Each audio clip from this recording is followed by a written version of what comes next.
The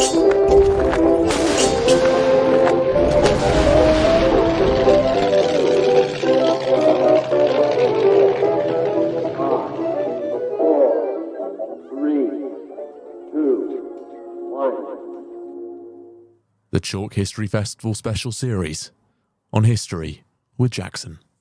Hello and welcome to History Jackson, the home of accessible and digestible history.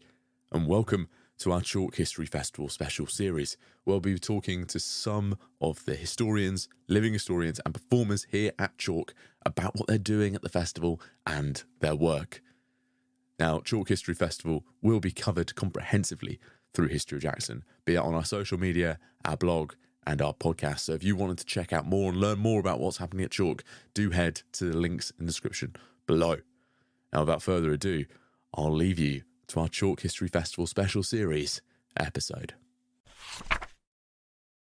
So hello and welcome to our Chalke History Festival special series here on History of Jackson. And we're joined by international playboy and rankateur Guy Walters. How you doing? One. Thank you. Thank you for reminding me of my Instagram profile, which was probably put up when I was drunk. And, well, sometimes historian, something like that. I'm just going to say, if I look sweaty and horrible, just that's because I cycled here from home, which is about a mile and a half that way, but it's already about 2,000 degrees, isn't it? Oh God, yeah. Can you see his shorts? Yeah, You can. And I was wearing shorts last night, and now I'm wearing thick trousers because I thought I looked smart. Yeah, not for you. God, I'm not very jealous of you wearing trousers this morning. I might go back and change after this. Yeah. And I've just got out of the shower. Total error. Anyway. Oh, well, it should have been a cold shower to wake you you up. Been, yeah. Now, you're incredibly busy as a historian, a writer, and as a speaker here at Chalke. Now, what inspired you to get into history? It was an accident, actually. I mean, I didn't do history at university. I did English literature. And then I started working at the Times newspaper. And it was when I was there, the literary department, the books department, gets sent lots and lots of books for review. And then after every 3 months, this little office got overwhelmed with books. And what he do is he sell off. This is in the 90s, so before you were born. 98. Yeah. So this was before you were born. And then so hardbacks sell for £2, paperbacks for £1. So you go and fill your boots. You'd have loved it. Yeah. And anyway, I came across this little book called Renegades, the story of Hitler's Englishmen. And I went, oi, what's this? This looks good. And it was a history book, and it had a photograph of 2 British SS men. So men in SS uniform, but with Union Jacks there, and the 3 lions. It's football at the moment. Yeah. So 3 lions, not on their shirt, but on their SS collar tabs. And anyway, it's written by a man who is now a great friend called Adrian Wheel, and it was a history book about this very small unit of the SS, the Waffen SS, called the British Free Corps. So I wrote a thriller based on that, and then I wrote a few thrillers, and then I wanted to set one during the Berlin Olympics in 1936. And I was looking around for a good history book to use to cheat from. Yeah. And I couldn't find one that had been written in many, many years. So I somewhat, hubristically thought, you know what, I'm going to write that book. So that's what started writing me history. I wrote this book called Berlin Games, all about the history of the 1936 Olympics, and it was sport meets politics and all that. So that is how I started doing history. I think that's a brilliant story. It's an accident, basically. But yeah, I think it's nice how there's a personal tint to it. But also, I love when I hear historians go, I couldn't find the book, so I just thought, sorry, I'll write it myself. I know, it was pretty cocky, I admit. But and a little code of that thing. So I didn't, initially start, thinking I'm going to write about Nazis, Third Reich. I'm quarter German. My grandmother was brought up in the Third Reich. But that was sort of an accident. But when I then I thought the sport and politics was a good, seam to mine. And I said to my editor at the time, a very nice man called Roland Phillips at John Murray, I said, what I really want to do is a book about the 1980 Olympics, the Moscow Olympics, big political games. You could argue it's the beginning of a chink in the hole of the Cold War. And he looked at me over lunch and he went, books with hammers and sickles, they don't sell. I need another book with a swastika on the front. Okay. So I then just went a bit like, that famous Partridge sketch where he goes, monkey tennis? Yeah. And he's desperately Yes. pitching at Tony Hayes, and I went, Nazi hunting? Almost like monkey tennis. And he went, yeah, let's sign here, let's do this. So I then wrote this book about Nazi hunting called Hunting Evil. And that was sold in sort of 12 countries. And, so that sort of really cemented the Third Reichiness of my historical career, if you like. And yes, that was fun to do. Yeah, and I like how you brought Alan Partridge into that. That makes it. Always got to get Partridge in. Always got to get Partridge in. Well, you're doing a talk on the Holocaust Day, the final verdict. I am. Yes, that's right. Yeah, Well, you that's should right, know, yeah. Guy. But why is it important for us to look at this history and kind of contextualise it and look at current events that relate to the Holocaust? Well, I mean, funnily enough, just before I cycled over here in this intense heat, I got a call from one of my editors at The Independent, and she had just been saying, I've just seen this poster by this French political party, far-right political party, showing a sort of 8-year-old, blonde-haired, blue-eyed boy, and the caption on this goes, make the future safe for white people. Or give him a chance, the white boy a chance. And of course, if you look at the iconography of that poster, it is identical to the iconography and the feel and the style of a Third Reich type poster, something that Goebbels would have been very proud to have put out of his office. So I think that coming back to your question, it's when we look at things like the Holocaust, in the context of today. It's that sort of racism, that anti-Semitism, it's that othering of people who typically aren't white, that I think it's a very dangerous path. And the book I'm talking about is by Tobias Buck, and it's all about a trial of one of the SS guards in a camp called Stutthof. And it's a huge debate about whether he should be found guilty or not. When you're 17 or 18, you're a guard in a concentration camp. Are you thinking, oh, I'm part of the Holocaust? Maybe you don't think that, but should you have done that? No. And should people today be making some of the decisions they're making? No, 100% not.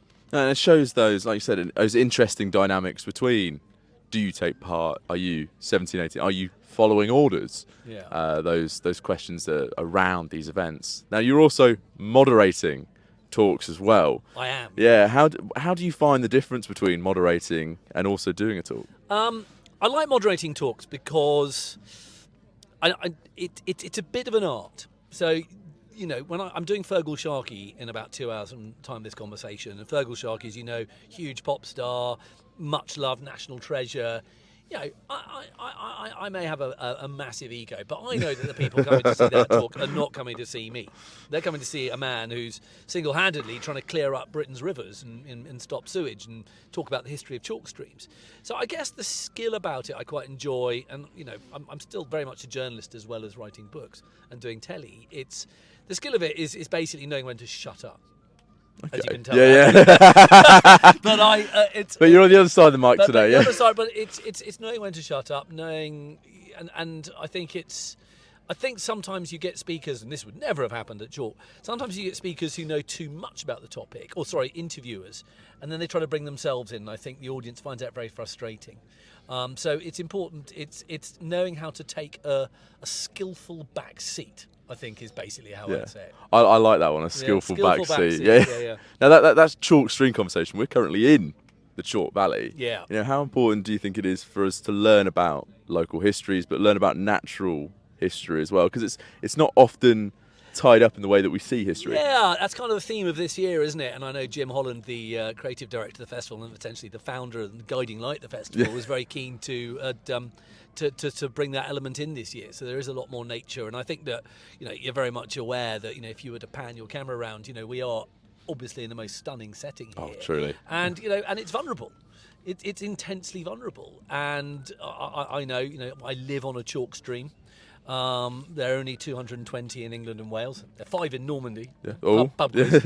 And so I think it's a really good thing that actually a festival like this isn't just about tanks and Tudors, Yeah. and Nazis. It should be about the natural environment and natural history. I mean, the history of that hill is older than all human history. Oh, Right? yes. I mean, that's, yeah. every bit of rock you ever pick up in your life is older than human civilization. Yeah. It's a weird thing. That's going to be around for a lot longer than you and me. So, we tend to think all these, these excellent reenactors doing their bellows and making medieval cheese or whatever it is, we tend to think, oh, that's a long time ago, but it's nothing. Yeah, we think that, that's the history when, we're surrounded by millions of years. Natural history makes us look pathetic. Yeah. It really does. Now, you're speaking about vulnerability and the vulnerability of the local area, but you're also doing another talk on the deep state, which you have actors targeting the vulnerable and bringing the vulnerable into their conspiracies, if that's the word to use for this. And one of the names on the program is talking about how Taylor Swift is potentially a plant for the Joe Biden campaign. Yes, that's going to be a lot of fun, that talk, the deep state. I mean, so that's with Dan Jones and Charlie Cumming, who's a spy novelist, and so the thing is to make sure we don't just talk about spies. I want to talk about paranoia. It's as you say, it's people thinking that Taylor Swift is a plant for for Biden. I like to also look at the 1970s, which was certainly when I was growing up, and it was a time of intense paranoia. People thought there were sort of plots to overthrow the government in Britain. People thought there were military coups about to happen. People and then I also want to talk about the whole paranoia about vaccination. Because certainly there are famous posters from the beginning of the 20th century of warning against people who are anti-vaxxers. So this whole idea of being an anti-vaxxer or worried about the march of technology, which is somehow going to rob us of our humanity, these and the fact that these are organised by weird people in the deep state. It's fantastic nonsense, but it's incredibly politically powerful. And you even have to watch JFK, the movie. And I think just a few days before we're recording this, Donald Sutherland, the very famous Canadian actor, died. And there's a very famous scene in JFK in which he's meeting in the middle of Washington, D.C. with Kevin Costner on a park bench. And it's this sort of 4-minute monologue in which he explains how the deep state and the military-industrial complex is basically behind all of America's ills and responsible for bumping off JFK. Now, it's a brilliant Oscar-worthy piece of monologue. It's complete crap. I mean, it's nonsense. It's absolute nonsense because Oliver Stone is, a deep state, conspiracist in some ways. Have you seen JFK? No, not yet. Okay, it's a brilliant film. It's a brilliant film, but it does reflect that deep state paranoia. That there is always some secret bunch of Freemasons or the Bilderberg Group or lizards. Lizard people running it. And they're running society. But even though we can laugh about it, it has an absolutely huge impact on political discourse. We see it in America. We see it in the nature of some of the people running for Reform, the political party. And we saw it during the vaccination and COVID crisis. So even though it's not real, it has a real effect. No, and you can certainly see it, as you're saying, driving political campaigns, leaders tapping into them. Donald Trump did that during his last stint as president, where he tapped into it to kind of coerce people. But obviously, when you're researching the deep state, you're going to come across a load of interesting conspiracies. Which one did you find the most interesting? You see, that's a really good question because I haven't really researched it all. So, you got time. Cut. So, but I think what I want to look at is, I think it's 9/11 is a good one. Yep. I think the whole vaccination thing. I think 5G. I think also the fact is that even though it's very easy for me to go, of course there's not a deep state and it doesn't exist, I think what Charlie might be talking about is the fact that actually there are spy operations undertaken, which are essentially deep state operations. So sometimes I think we're right to be paranoid. Yeah. But because I'm so naive and trusting about the people in our intelligence services, I think that if they are, organising coups in various countries and overthrowing bad guys and bumping off evil people, they're doing it for good reasons. Now I know I'm being very trusting and naive, but I do think certainly there is there is deep state activity which is deniable. Are we doing deep state stuff, against the Russians? Of course we are. Oh, Are yeah. they doing deep state stuff against us? Of course they are. So it depends where you define the deep state. If you define it simply as an expression of the paranoid, then we can talk about that. Or if you define it as generally states, even democratic states, behaving in a remarkably shadowy way, then we can talk about that too. Yeah, but if you deny it, you're part of it. I'm part of it. I'm part of it. I mean, and just at the time of speaking, of course, Julian Assange has just found himself, a free man in Australia now. Now, I'm not a fan of his because I think that, what he confuses is good deep state and bad deep state. Is it acceptable that our security services should be trying to do things in private, in secret, to protect us? Yes, it is. He thinks that everything should be transparent. Well, you can't possibly fight a war against, Russia and Ukraine, openly. Yeah. It's got to be done in 100%. beaky ways. So, shining the light on everything isn't necessarily brilliant. And they certainly wouldn't be shining the light themselves No, on everything exactly, they're doing. exactly. So I think he's a fool, basically. But so I think we'll talk about Assange. So this is useful conversation actually. Yeah. Because it's making me think about what I might talk about. I'm glad I'm helping you prep. You really have. But basically, you're reverse engineering the entire thing. There we go. Well, I'm looking forward to you hearing talking about those points when I'm going in and watching you. Yeah. So, Okay, you will. I'll thank you. I'll thank you. And I'll plug this. Oh, thank you very much. Yeah, Now, not at all. obviously, you live in the local area. You've come to Chalke so many times for so many years, and you've seen so many brilliant talks, so many brilliant living historians. What's been your favourite thing? As our final fun question, what's been the favourite thing you've seen, heard, or witnessed? Actually, do you know? I think my favourite things are. I mean, I love all the talks; they're great, and I wouldn't want to single out any.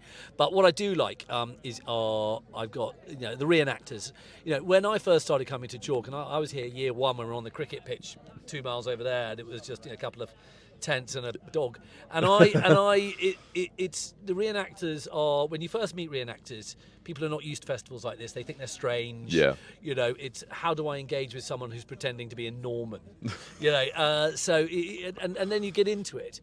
And actually, I've become very good friends with these chaps called Paul Bavel and his team, Kyle and Rory, and they have a foreign field. It's called Foreign Field Reenactment Group. And they do, and they also have a podcast called History Rage. And what they do here is stunning. They work really hard in this heat. They'll do bare knuckle boxing. They'll do grave digging.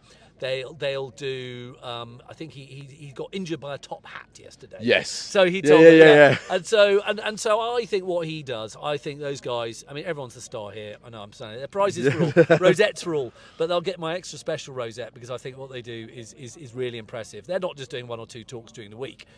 They are doing 5, 6 talks outside in the heat, for 7 days in a row. So I think I'll take my hat off to those guys. Yeah, no, certainly me as well, because every now and again I go and walk and sit with Paul, and he looks absolutely shattered. Yeah, he does. Yeah. He does. I mean, he loses about 2 stone this week. They deserve their beer at the they end of the do night. deserve their beer, even if I'm always paying for it.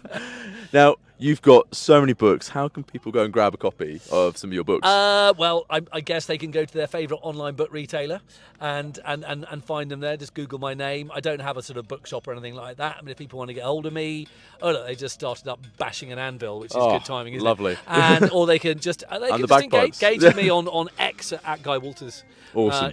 And the bagpipes. I hate bagpipes. Well, I officially hate bagpipes, and I think my wife must have. It's been organised. every time I've done a podcast. What, the bagpipes have gone off. I hate them. God, I loathe them. God, they're horrible. Anyway. But, Anyway. but your books and your description, your links will be in the description below, so people can go and interact with you and grab a copy of your excellent. book. No, do Awesome. say hello. Do say hello. Yeah, because Guy's got a fantastic Twitter. I love watching what you tweet. Yeah, Yeah. it's normally full of nonsense, but it can be fun. Well, thank you very much for coming on, Guy. I appreciate it. Really good fun. Thanks for having me. Awesome. Thank you.